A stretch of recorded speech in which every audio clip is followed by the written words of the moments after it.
നമസ്കാരം, ഓപ്പൺ ന്യൂസിലേക്ക് സ്വാഗതം. ഇന്നത്തെ പ്രധാന വാർത്തകളിലേക്ക്. കണ്ണൂർ പറശ്ശിനിക്കടവിലെ ലോഡ്ജിൽ സ്ത്രീയെ മരിച്ച നിലയിൽ കണ്ടെത്തി. ചെറുകുന്ന് സ്വദേശി സീമയെയാണ് കട്ടിലിൽ മരിച്ച നിലയിൽ കണ്ടെത്തിയത്. ഒപ്പം താമസിച്ചിരുന്ന ചെറുകുന്ന് സ്വദേശിയായ വിജയനെ മാട്ടൂലിൽ പുഴയോരത്ത് തൂങ്ങി മരിച്ച നിലയിലും കണ്ടെത്തി.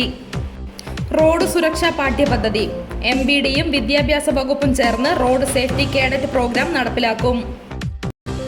ദീപകിന്റെ ആത്മഹത്യ പ്രതി ഷിംജിതയെ പോലീസ് കസ്റ്റഡിയിൽ വിട്ടു. ഇന്ന് വൈകിട്ട് 5 മണി വരെ പോലീസ് കസ്റ്റഡിയിൽ തുടരും. പാലക്കാട് ജ്യേഷ്ഠൻ അനുജനെ തല്ലിക്കൊന്നു. കഞ്ചിക്കോട് വാട്ടർ ടാങ്ക് ജംഗ്ഷൻ പഴയ പോസ്റ്റ് ഓഫീസിന് സമീപം താമസിക്കുന്ന R ബാബുവാണ് കൊല്ലപ്പെട്ടത്. കേസിൽ സഹോദരൻ R സതീഷിനെ വാളയാർ പോലീസ് കസ്റ്റഡിയിലെടുത്തു. Chettiyamparamba government UP school corner PTA അടയ്ക്കാത്തോട്ടിൽ വെച്ച് നടത്തി. പാലക്കാട് പൊക്കാന്തോട് സ്കൂൾ വിദ്യാർത്ഥി വീടിനുള്ളിൽ തൂങ്ങി മരിച്ച നിലയിൽ കണ്ടെത്തി. ശിവപ്രസാദിന്റെയും സജിതയുടെയും മകൻ വിശ്വജിത്താണ് മരിച്ച നിലയിൽ കണ്ടെത്തിയത്. കൊല്ലങ്കാട് പോസ്റ്റ് ഓഫീസിൽ പാഴ്സലായി വന്നത് 7.3 കിലോ കഞ്ചാവ്. സംഭവത്തിൽ സഹോദരങ്ങളായ 2 പേർ പിടിയിൽ. സൗത്ത് പാവടി ശ്രീനിവാസ് വീട്ടിൽ സഞ്ജയ്, രാഹുൽ എന്നിവരാണ് പിടിയിലായത്. Peravoor united merchant chamber youth വിങ്ങിന്റെയും വനിതാ വിങ്ങിന്റെയും ജില്ലാ യോഗം നടത്തി. തിരുവനന്തപുരം ബൈക്ക് മോഷ്ടിച്ച് പെയിന്റ് മാറ്റി. പെട്രോൾ അടിക്കാൻ എത്തിയപ്പോൾ ഉടമ മുന്നിൽ. മോഷണം പോയ ബൈക്കും പ്രതികളെയും ഉടമയും സുഹൃത്തും പിടികൂടി പോലീസിൽ ഏൽപ്പിച്ചു. സിഗരറ്റിന് പണം ചോദിച്ച കടയുടമയെ തല്ലിക്കൊന്നു. 4 പേർ അറസ്റ്റിൽ. സംഭവം മാംഗ്ലൂരുവിൽ. കോഴിക്കോട് മാങ്കാവിൽ കെട്ടിടത്തിന് തീപിടിച്ചു. മുറിക്കുള്ളിൽ പുരുഷന്റെ മൃതദേഹം കത്തിക്കരിഞ്ഞ നിലയിൽ കണ്ടെത്തി. പാലോട് പടക്ക നിർമ്മാണശാലയിൽ പൊട്ടിത്തെറി. ഉടമയ്ക്ക് ഗുരുതര പരിക്ക്.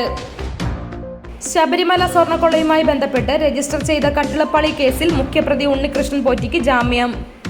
കോട്ടൂർ കാപ്പുകാട് ആന പരിശീലന കേന്ദ്രത്തിൽ ആന തുമ്പിക്കൈ കൊണ്ടടിച്ച പാപ്പാന് ദാരുണാന്ത്യം. ബാലരാമപുരം സ്വദേശി വിഷ്ണുവാണ് മരിച്ചത്. മുസ്ലിം യുവതിയുമായി പ്രണയമെന്നാരോപിച്ച് യുവാവിന് ക്രൂരമർദ്ദനം. കർണാടകയിലെ കോപ്പാൽ ജില്ലയിലാണ് വെങ്കിടേഷ് എന്ന യുവാവിന് നേരെ ആക്രമണമുണ്ടായത്. പാലക്കാട് വാളയാർ ദേശീയപാതയിൽ തണ്ണിമത്തൻ കൊണ്ടുപോകുന്ന മിനി ലോറിയിൽ ഒളിപ്പിച്ചു കടത്താൻ ശ്രമിച്ച സ്ഫോടക വസ്തുക്കൾ പിടികൂടി. ഫെബ്രുവരി 14 മുതൽ കർശന പരിശോധന. അനുമതിയില്ലാതെ പ്രവർത്തിക്കുന്ന സാഹസിക വിനോദസഞ്ചാര കേന്ദ്രങ്ങൾക്ക് പൂട്ടുവീഴും. മാവേലിക്കര മുൻ MLAയും കോൺഗ്രസ് നേതാവുമായ M മുരളി അന്തരിച്ചു. രോഗബാധിതനായതിനെ തുടർന്ന് ചികിത്സയിലായിരുന്നു.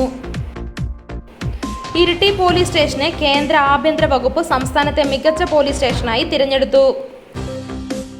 കോൺഗ്രസ് ഓഫീസിൽ മദ്യപിച്ചെത്തി ഡാൻസ്. 3 പേരെ പുറത്താക്കി കോൺഗ്രസ്. സംഭവം തൃശൂർ മണ്ണൂത്തി മണ്ഡലം കമ്മിറ്റി ഓഫീസിൽ. മാവേലിക്കര മദ്യലഹരിയിൽ ഔദ്യോഗിക വാഹനം ഓടിച്ച് പോലീസ് ഉദ്യോഗസ്ഥൻ. മൂന്നാർ പോലീസ് സ്റ്റേഷനിലെ ഡ്രൈവർ സ്വരാജ് ആണ് മദ്യലഹരിയിൽ വാഹനം ഓടിച്ചത്.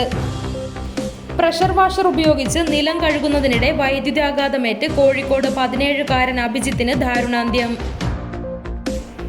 ശബരി റെയിൽപാത ചിലവാക്കുന്നതിന്റെ പാതി തുക നൽകാൻ തയ്യാറെന്ന് സംസ്ഥാന സർക്കാർ മന്ത്രിസഭാ യോഗത്തിൽ തീരുമാനം. എലിക്ക് വെച്ച വിഷം വെള്ളം കുടിക്കുന്ന ഗ്ലാസിൽ വീണു വീട്ടമ്മ മരിച്ചു.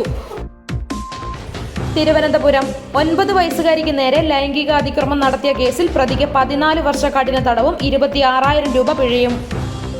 ചരമം ഇരിട്ടി എടക്കാനം ചേളത്തൂരിലെ പുത്തൻകണ്ടത്തിൽ ധനേഷ് നിര്യാതനായി. 43 വയസ്സായിരുന്നു. സംസ്കാരം ഇന്ന് വൈകിട്ട് 5 മണിക്ക് വീട്ടുവളപ്പിൽ.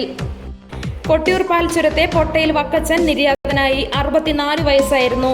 സംസ്കാരം നാളെ രാവിലെ 9:30 മണിപ്പാൽ സെന്റ് ജോസഫ് ദേവാലയ സെമിത്തേരിയിൽ. ഇന്നത്തെ സ്വർണം വെള്ളി നിരക്കുകൾ. ഗ്രാമിന് 460 രൂപ കുറഞ്ഞ് 14,155 രൂപയായി. പവന് 3,680 രൂപ കുറഞ്ഞ് 1,13,240 രൂപയുമായി. വെള്ളിക്ക് 300 രൂപയുമായി. കേളകത്തെ ഇന്നത്തെ വില നിലവാരം. റബ്ബർ 204, ലോട്ട് 189, ഒട്ടുപാൽ 127, കുരുമുളക് 670, അടയ്ക്ക 400, കശുവണ്ടി 161, തേങ്ങ 62, കാപ്പിക്കുരു 200, ചിരട്ടപ്പാൽ 117. ഇതോടുകൂടി ഇന്നത്തെ വാർത്താ ബുള്ളറ്റിൻ അവസാനിച്ചു. നന്ദി. വാർത്തകളും വിശേഷങ്ങളും ഇനി ഓപ്പൺ ന്യൂസിലൂടെ. Open news 24.